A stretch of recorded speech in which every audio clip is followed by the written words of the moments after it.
بسم اللہ الرحمن الرحیم۔ السلام علیکم ورحمۃ اللہ وبرکاتہ۔ ترجمہ قرآن مجید کا سلسلہ آگے بڑھاتے ہوئے آج ہم سورہ مائدہ کی آیت نمبر 4 سے 8 تک کا ترجمہ پڑھیں گے۔ آیت نمبر 4: اے نبی صلی اللہ علیہ وآلہ وسلم، آپ سے دریافت کرتے ہیں کہ ان کے لیے کیا کچھ حلال ہے۔ آپ کہہ دیجئے کہ تمام پاک چیزیں تمہارے لیے حلال کی گئی ہیں، اور جن کا شکار کھیلنے والے جانوروں کو تم نے سدھا رکھا ہے، یعنی جنہیں تم تھوڑا بہت وہ سکھاتے ہو جو اللہ تعالیٰ نے تمہیں سکھا رکھا ہے، پھر جس شکار کو وہ تمہارے لیے پکڑ کر روک رکھیں، یعنی جو خود کھانا نہ شروع کر دیں، تو تم اس پر اللہ کا نام لے کر ذبح کر لو اور کھا لو، اور اللہ تعالیٰ سے ڈرتے رہو، یقیناً اللہ تعالیٰ حساب لینے میں دیر نہیں کرتا۔ آیت نمبر 5: کل پاکیزہ چیزیں آج تمہارے لیے حلال کی گئیں، اور اہل کتاب کا کھانا تمہارے لیے حلال ہے، اور تمہارا کھانا ان کے لیے حلال ہے، اور پاک دامن مسلمان عورتیں اور اہل کتاب کی پاک دامن عورتیں بھی حلال ہیں، جبکہ تم ان سے باقاعدہ نکاح کرو اور ان کا مہر ادا کرو، یہ نہیں کہ اعلانیہ زنا کرو یا پوشیدہ بدکاری کرو، اور منکرین ایمان کے اعمال ضائع اور عقارت ہیں، اور آخرت میں وہ ہارنے والوں میں سے ہیں۔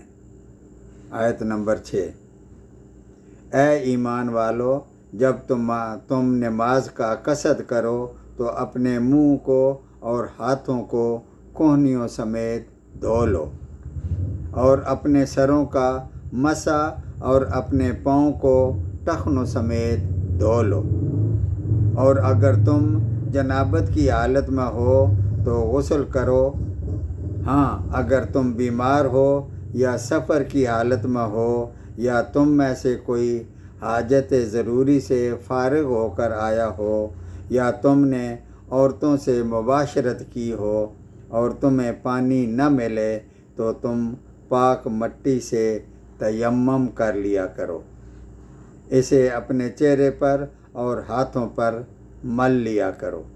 اللہ تعالیٰ تم پر کسی قسم کی تنگی نہیں ڈالنا چاہتا، بلکہ اس کا ارادہ تمہیں پاک کرنے کا ہے اور تمہیں اپنی بھرپور نعمت دینے کا ہے، تاکہ تم شکر ادا کرو۔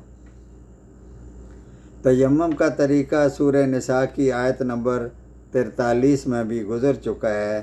اس آیت کے شان نزول کے بارے میں صحیح بخاری میں آتا ہے کہ ایک سفر میں بیضاء کے مقام پر حضرت عائشہ رضی اللہ تعالی عنہا کا ہار گم ہو گیا، جس کی وجہ سے وہاں رکے رہنا پڑا، اور صبح ہو گئی۔ نماز کے لیے لوگوں کے پاس پانی نہیں تھا، اور تلاش کی تو پانی دستیاب نہیں ہوا۔ اس موقع پر یہ آیت نازل ہوئی جس میں تیمم کی اجازت دی گئی۔ حضرت اسید بن حضیر نے یہ آیت سن کر کہا: اے آل ابو بکر، تمہاری وجہ سے آج اللہ تعالیٰ نے لوگوں پر برکتیں نازل فرمائیں، اور یہ تمہاری کوئی پہلی برکت نہیں ہے، تم لوگوں کے لیے سراپا برکت ہو۔ آیت نمبر 7: اور تم پر اللہ تعالیٰ کی جو نعمتیں نازل ہوئیں انہیں یاد رکھو، اور اس عہد کو بھی یاد رکھو جو تم نے اللہ تعالیٰ کے ساتھ معاہدہ کیا ہوا ہے، جب تم نے کہا تھا کہ ہم نے سنا اور ہم نے مانا، اور اللہ تعالیٰ سے ڈرتے رہو، یقیناً اللہ تعالیٰ دلوں کے اندر کی باتوں کا جاننے والا ہے۔ آیت نمبر 8: اے ایمان والو، تم اللہ کی خاطر حق پر قائم ہو جاؤ، راست گوئی اور انصاف کے ساتھ گواہی دینے والے بن جاؤ۔ کسی قوم کی عداوت تمہیں خلاف عدل پر آمادہ نہ کرے۔ عدل کیا کرو جو پرہیزگاری کے زیادہ قریب ہے، اور اللہ تعالیٰ سے ڈرتے رہو۔ یقین مانو کہ اللہ تعالیٰ تمہارے اعمال سے باخبر ہے۔ صدق اللہ العظیم۔